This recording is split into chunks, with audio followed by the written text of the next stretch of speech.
Bonjour, bienvenue dans cette nouvelle journée, 4e jour. Moi j'ai pas hyper bien dormi cette nuit, en fait j'ai super mal aux jambes, j'ai des grosses courbatures aux cuisses des 2 randonnées d'hier là, parce qu'elles étaient balèzes quand même.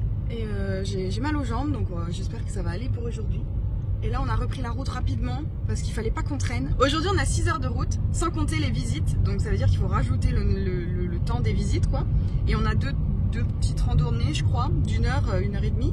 Et ce soir il faut absolument qu'on soit arrivé à 18h30 parce qu'on fait une activité où on va aller voir les baleines. Donc voilà, faut pas qu'on traîne aujourd'hui, donc on est parti, là il est à 8h40, on a décollé. C'est tôt, mais c'est parti pour la 4e journée. On y va. Cette 4e journée commence avec un arrêt très rapide à un point de vue sur la cascade Hengifoss, très particulière avec ses bandes rouges qui ont été créées naturellement par la lave.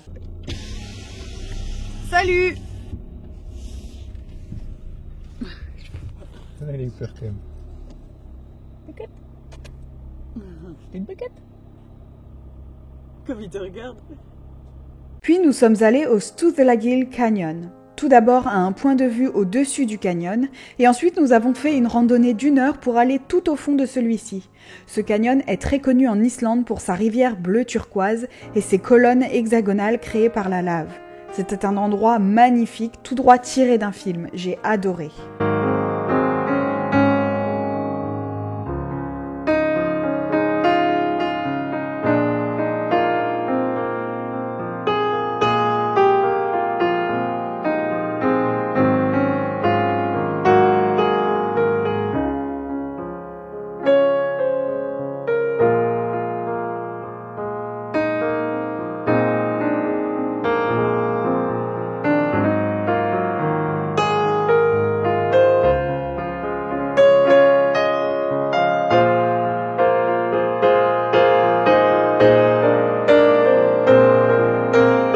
Après une route très mouvementée, nous sommes arrivés à Dettifoss, une cascade de 45 mètres de haut et 100 mètres de large. C'est la cascade avec le plus gros volume d'eau de toute l'Europe, 400 mètres cubes par seconde. C'était très impressionnant et on pouvait apercevoir sa brume à des kilomètres de distance.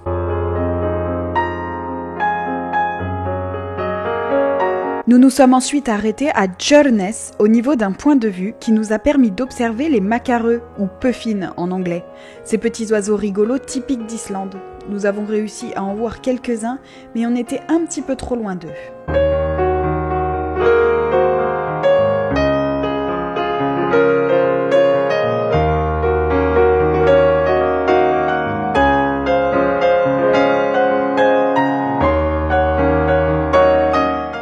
Ça y est, c'est le moment d'aller voir les baleines.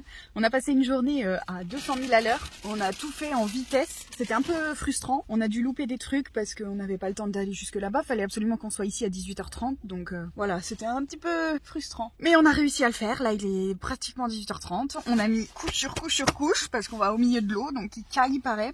Et puis on va aller. J'espère qu'on va voir des baleines. On croise les doigts, on espère. On espère vraiment. C'est parti.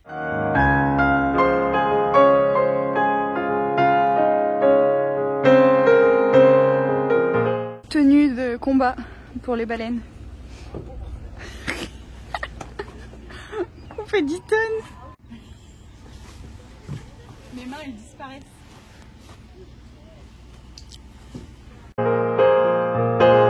Et c'est donc après s'être bien équipés que nous sommes partis sur un petit bateau.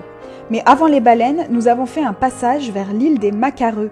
Comme je vous disais, ce petit oiseau est très célèbre en Islande. Il passe la plupart de son temps en mer et revient en Islande pour l'été. Étant un oiseau un peu plus lourd que la moyenne, il est incapable de planer. C'est donc le seul oiseau que vous verrez battre constamment des ailes. C'est d'ailleurs très drôle quand il s'envole car il court sur l'eau pour prendre de l'élan. Cette île est remplie de macareux car c'est le seul endroit en Islande où ils sont en sécurité et loin de leurs prédateurs terrestres. Et ensuite, après seulement une vingtaine de minutes de recherche, nous avons trouvé les baleines. C'était magique. Nous avons réussi à en suivre 3 pendant plus d'1 heure. C'était incroyable et majestueux. Nous sommes venus au bon moment car c'était l'heure à laquelle elles mangeaient, donc elles remontaient tout le temps à la surface. Je vous laisse avec les quelques magnifiques images que j'ai pu faire.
Bon ça y est, on est revenu des baleines, c'était incroyable. On en a vu plein, enfin il y en avait 3, on en a suivi 3, c'était trop bien. Vraiment elles sortaient, en fait c'était le moment où elles mangeaient, en plus je pense qu'on est vraiment venu au bon moment de la journée. C'était le moment où elles mangeaient apparemment, donc elles sortaient souvent de l'eau, c'était vraiment trop beau. Je suis trop contente. Bref, là on est arrivé au camping, avec vue sur la mer, je vais vous montrer, c'est très beau. Mais il fait un peu froid, il y a beaucoup de vent. Et voilà, notre petit endroit où dormir cette nuit. On voulait se mettre plus près de l'eau, mais bon il y a déjà des gens. Mais l'horizon là, c'est magnifique. Waouh! Bon, ce matin, il pleut. On voit pas, il pleut pas non plus des grosses gouttes, c'est des petites gouttes, mais ça mouille quand même. Là, c'est bien, on est à l'abri du coffre. La table est trempée parce qu'on l'a laissée dehors la nuit. Du coup, on fait chauffer dans le coffre. C'est pas génial, mais tant pis. D'ailleurs, là, ça bout. Et on va manger notre petit déjeuner. C'est trop bon, ça. Ce 5e jour a débuté à la grotte Griotagao.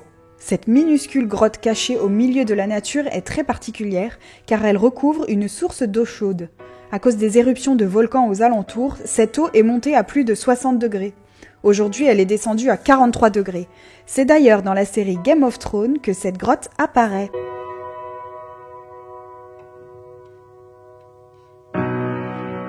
Puis nous sommes passés par Skutustadagigar, une rangée de cratères créés pendant une éruption volcanique.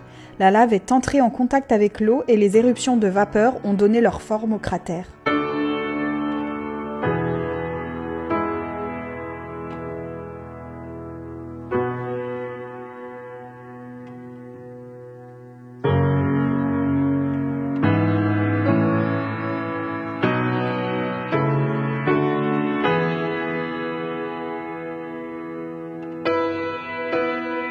Puis nous nous sommes arrêtés à Godafoss, une magnifique cascade.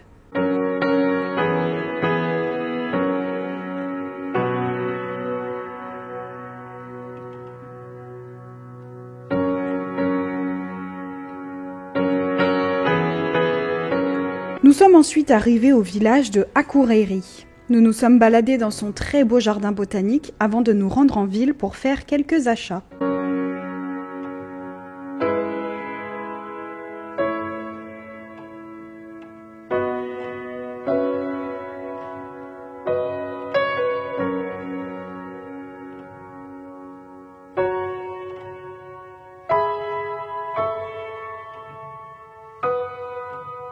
Puis Siglufjordur, un petit village de pêcheurs très atypique avec ses petites maisons colorées.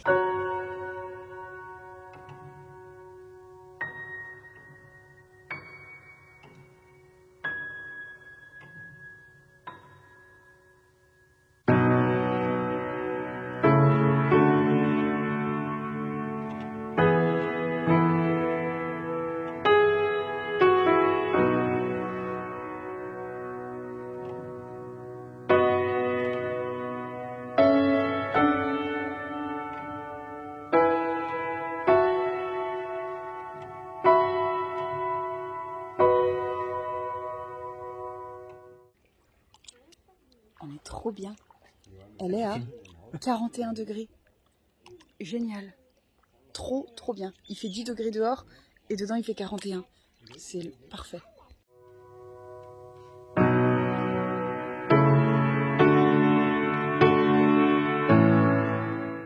Bonjour, alors que je vous explique, parce qu'en fait j'ai pas bien expliqué. En fait on est arrivé au camping, on est arrivé il y a déjà un bon moment, il y a plus d'1h30. Et en fait c'est au camping qu'il y a des bains chauds. En fait sur l'itinéraire d'aujourd'hui, il y avait un arrêt à des bains chauds. Et en fait le problème c'est que c'était au moins 45 € je crois par personne, enfin c'était hyper cher. Et notre roadbook nous disait que au camping de ce soir il y allait avoir des bains chauds, vraiment beaucoup moins chers et tout. Ils annonçaient 12 balles par personne. Bon, du coup on a dit qu'on irait plutôt au camping et on a bien fait, on a un peu tracé, enfin... Aujourd'hui c'était plutôt tranquille comme journée. Il y avait pas mal de routes mais il n'y avait pas de randonnée, pas de trucs comme ça, donc c'était plutôt cool, tranquille. Et là on est arrivé au camping, le camping est génial, au bord de l'eau encore. Ça c'est l'eau, on se rend pas compte mais ça c'est l'eau. Il y a beaucoup de brouillard et il pleut un petit peu. On a eu de la pluie toute la journée et ça c'était un peu chiant. Là ça va mieux, c'est vraiment des petites pluies après, c'est pas... Et bref on est arrivé au camping et donc c'est les petites maisons noires que vous avez vues là avec de l'herbe dessus. Et puis il y a aussi les bains. Il y a deux piscines comme ça. L'eau était hyper chaude, c'était trop bien. Par contre là on est resté peut-être 1 heure dedans, une bonne grosseur et je commençais à avoir la tête qui tournait à force de faire chaud-froid parce qu'il fait froid dehors quand même. Voilà, et on a pu prendre une douche et puis là du coup on est au camping tôt pour une fois. parce que d'habitude on arrive toujours à 22h et puis là à 18h30 on était là. Il est 20h, là on va manger tranquille, enfin ça va faire du bien de se poser un peu parce qu'on a eu 4 jours là hyper intenses, donc voilà, on est content. Je vous montre un peu la vue quand même. Et voilà, nous sommes là, avec la mer.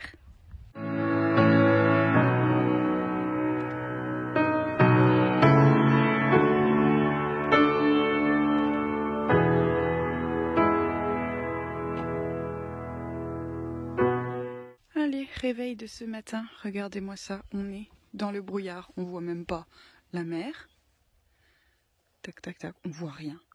Et là, on voit même plus la montagne. Il y a une grosse montagne là normalement, on ne voit rien. Donc on espère que ça va se dégager un petit peu parce que pour la suite de la journée quand même, quand on roule, c'est bien de voir le paysage. Puis la tente elle est trempée, il y a encore plus cette nuit. C'est chiant parce que ça s'infiltre un petit peu à l'intérieur, il y a des endroits où c'est mouillé, donc c'est pas trop pratique ça quand il pleut quand même. Hein. Un peu pénible. Bon allez, c'est parti. Ce lundi, nous avons commencé la journée à Graubrok. Nous avons fait une randonnée de presque 9 km.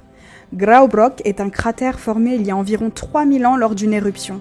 Il est possible de marcher le long du cratère, comme vous pouvez le voir, et observer l'intérieur qui est aujourd'hui recouvert de mousse.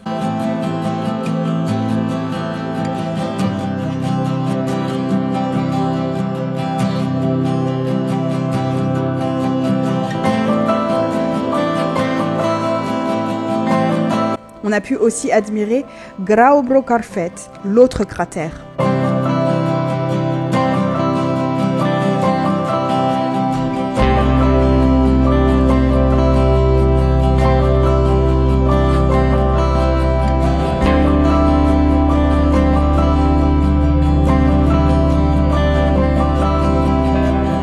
Puis nous avons continué notre marche jusqu'à la cascade Glani et dans les champs le long d'une rivière.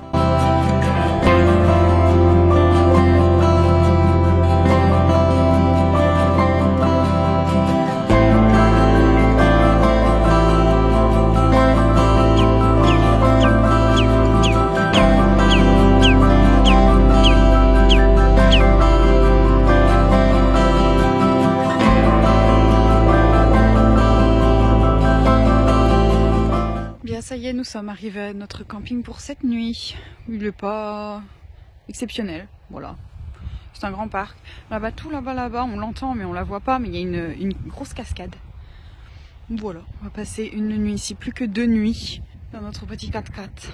Aujourd'hui, c'était une petite journée. On a fait une belle randonnée quand même, de 9 km à peu près. Donc ça nous a bien pris presque 3 heures. Et c'est tout ce qu'on a fait aujourd'hui en fait, autour des cratères, là, de la petite rivière et tout. Et après, on est allé directement à Reykjavik. Il y avait un autre arrêt sur le chemin, mais ça nous intéressait pas vraiment, donc on l'a évité. Et puis on a préféré aller à Reykjavik pour pouvoir aller acheter quelques petits souvenirs. Voilà, donc on a fait ça rapidement. Donc j'ai rien filmé, mais on était dans les mêmes rues que mercredi dernier, pardon. Puis là après on a roulé, on est venu au camping, on a quand même roulé presque 5 heures aujourd'hui je crois. Donc c'était une grosse journée de voiture aujourd'hui, voilà. Bonjour, bien ce matin on a décidé d'aller au volcan, d'aller voir le volcan en éruption. En fait aujourd'hui on avait un peu 2 itinéraires possibles, on pouvait aller à Reykjavik, chose qu'on a déjà fait nous donc on n'a pas envie d'y retourner. Et on pouvait aussi reprendre la route pendant au moins 6 heures pour aller dans des coins qu'on n'a pas vraiment fait. Mais les paysages, c'est plus de la plage, la mer, et donc on n'a pas spécialement envie de voir ça comme paysage, on a déjà vu, voilà. Du coup on préfère aller voir le volcan, qui est en éruption encore, et aujourd'hui c'est ouvert, là il fait 14 degrés alors qu'il est 9h du matin, donc ça c'est très cool. Et on va voir, il y a plusieurs petites marches à faire, parce qu'apparemment c'est pas la première fois qu'il éclate là-bas à ce niveau-là, ça fait plusieurs années. Et du coup il y a d'autres éruptions qu'on peut voir, qui ont séché, mais du coup on voit toutes les coulées de lave, donc on va voir ce qu'on va faire. En tout cas, celle de cette année jusqu'à la lave, elle fait 9 km je crois, aller et retour. Donc comment vous dire que c'est beaucoup. Mais on va voir, on est en forme, n'est-ce pas? Ouais. Donc c'est parti.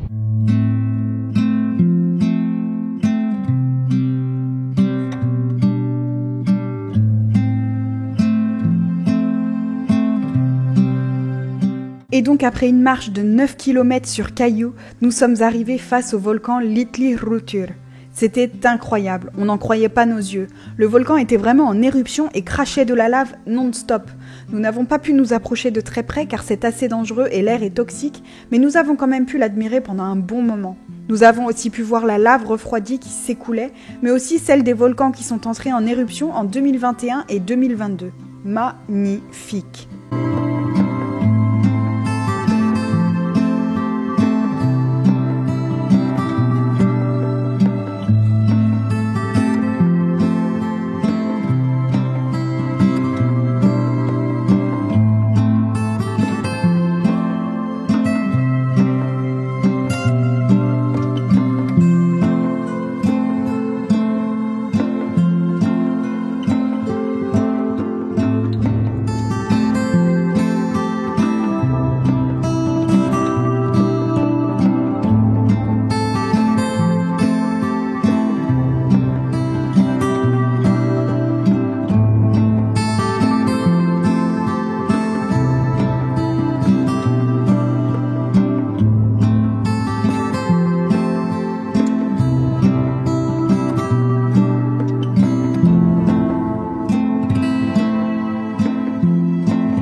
voiture après une marche de du coup 18 km. 9 allées, 9 retours. On a réussi à aller le plus près possible du... Enfin, peut-être pas le plus près possible, mais on est allé vraiment très près du volcan. C'est hyper impressionnant. Il crache encore, quoi. C'est fou. Et puis cette coulée de lave et tout, c'était vraiment trop beau. Et là, ça touche officiellement la fin de nos vacances parce qu'on n'a plus rien à voir techniquement. Là, on va au car wash parce qu'il faut qu'on lave la voiture avant de la rendre demain matin. Donc on va aller au car wash, laver tout ça, aspirer, laver l'extérieur parce que l'extérieur est dans un état, ma parole, c'est catastrophique. Et puis ensuite, on va pouvoir aller au camping, au dernier camping. Enfin, c'est pas vraiment un camping, c'est devant l'hôtel. C'est le camp de base devant l'endroit où on doit rendre notre voiture. Donc voilà. Et les vacances touchent à sa fin. On a encore demain, mais ça sent la fin. C'est triste et on est fatigué. On a mal aux pattes.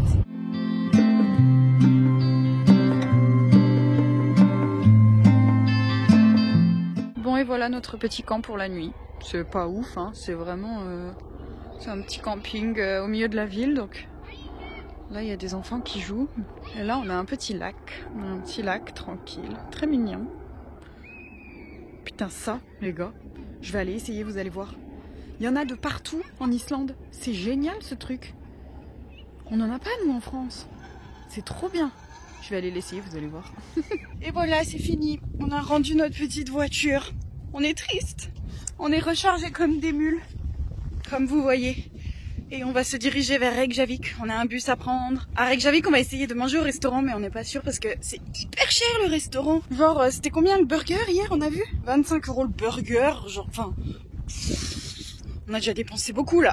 Du coup, peut-être qu'on va juste manger dans une boulangerie. On va peut-être acheter des sandwichs. On verra. Et puis, notre avion est à 16h30. Donc, dans tous les cas, faut pas trop qu'on traîne. Il faut qu'on parte maximum de la ville à 14h, quoi. Même pas. 13h, je dirais.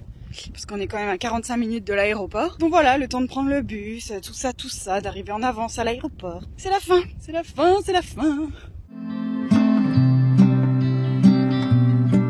Bon, finalement, on a abandonné l'idée de la boulangerie et on s'est arrêté dans un petit restaurant. C'est un fish and chips et il y a du poisson traditionnel. Donc, on va vous montrer ça.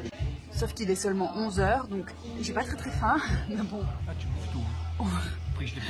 c'est très cher. On a pris 2 petits plats. Moi, j'ai pris un fish and chips et Gauthier, il a pris un plat un peu traditionnel d'ici, un ragoût de poisson et tout. Et on a payé 41 balles. C'est hyper cher, c'est voilà. Donc oui, je vais me forcer à finir. Et voilà. Et après, il faut qu'on court pour l'aéroport du coup. Voilà mon fish and chips. C'est pas très gros. Et le plat spécial pour Gauthier. Et voilà, on est à l'aéroport. On décolle dans 2h30. On a le temps de glander. Mais au moins, on est en avance, on est tranquille, on peut se poser un petit peu. C'est la fin des vacances. Et c'est à 21h que nous sommes arrivés à Paris après un vol sans encombre, ce qui signe la fin des vacances et la fin de cette vidéo. À bientôt dans une prochaine.